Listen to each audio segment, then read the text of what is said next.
看到动物园的鸟禽团，因为巴肚圆润润，最近保育人员叫伊倒来减肥，训练伊做体地起身、霸身起倒。团15岁体重拢正常，无讲真重，也毋过因为巴肚伤过大坑，油伤济，筋肉量无够，烦恼伊会愈来愈大块，对健康有败害。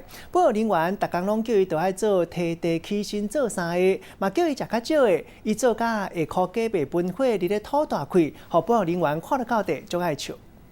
保育人员比一个鸟起来手势，鸟形团，甲这个肥壮壮的分丝，一两三安尼出力甲坐起来，刷落，搁摕落去，等到接到指令了后，才搁真无奈安尼坐起来。鸟形团伫做这个梯倒坐起，就是要来消伊迄个大坑的懒肚。刚开始做，毕竟就是很少运动嘛，所以可能会有一点累啊，然后就会叹一口气。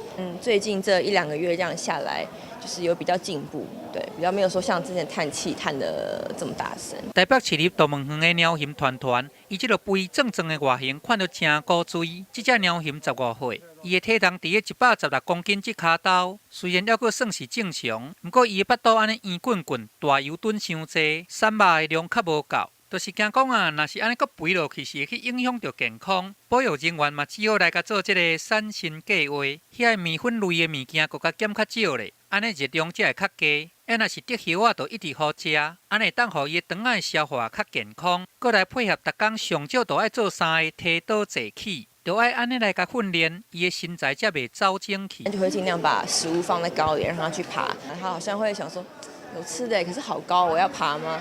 然后一开始可能会犹豫，但是后来还是会被食物给诱惑。这只鸟形咧做健身，虽然讲拄开始的时阵有较懒死，不过即马嘛已经豆豆较好势咯。3不5时嘛，家己会加做几个啊，安尼伊就有较杂精的巴肚肉，通来做一个烟豆老爸。